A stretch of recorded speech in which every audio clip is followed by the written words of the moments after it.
कविता लिखी पढ़ी। कवितार शीर्षकटी हेउछि जीवनर यात्रारे सदा चंचल मोर बापा।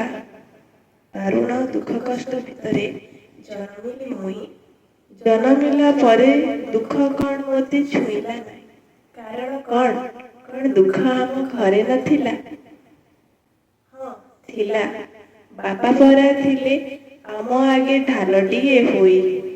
बापा बोऊ बड़ बोऊ सह आमे तिनी भौणी भाई। छोट सीना परिवार हेले दुख थिला भरी हुई। जीवनर यात्रा एत आरंभ हेला मात्र सरी नहीं। बापा मोर थिले अति भल मनीष। राग कौन से जानती नहीं। तांका पिला बेलर अनुभूति सुनिले लुह तो रहिबो नहीं। निजे कष्ट सही बड़ कले आमको संसारर जंजाल बोही। आमर उन्नति हेले खुशी हुअंती से मात्र गर्व करती नहीं। समस्त को एते भल पाइले जे निजर खुशी को खोजिले नहीं। सारा जीवन अन्य पाई उत्सर्ग करी सर्वस्वांत से जीवनर यात्रा एत आरंभ हेला मात्र सरी नहीं।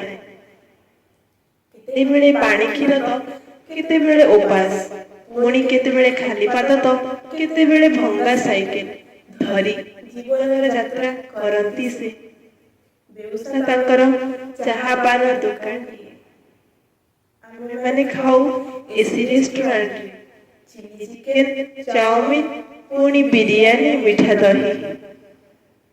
जीवनर यात्रा तो आरंभ हेला मात्र सरी नहीं।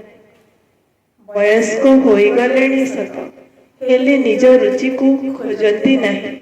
डलक गदी ब्लांकेट तले शीतरे लोक शोइथिला बेले टॉर्च साइकेल बैग धरी चलती दुकान करी पुणी राति 2 रु बाहरी। शोइबा को इच्छा थिले भी आम पाई सदा जाग्रत से प्रहरी परी।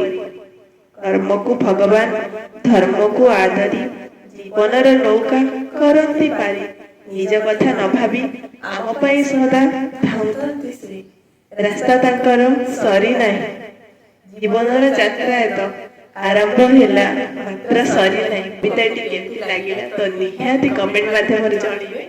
मु को टॉपिक को ले कविता माने आनी देबी कहानी माने आनी देबी तो निहाती कमेंट करिवे। चेष्टा करिबी से सब टॉपिक ऊपर वीडियो बनाया पे। वीडियो केमती लागला निहाती कमेंट माध्यम जणाइबे। रहुची जय जगन्नाथ।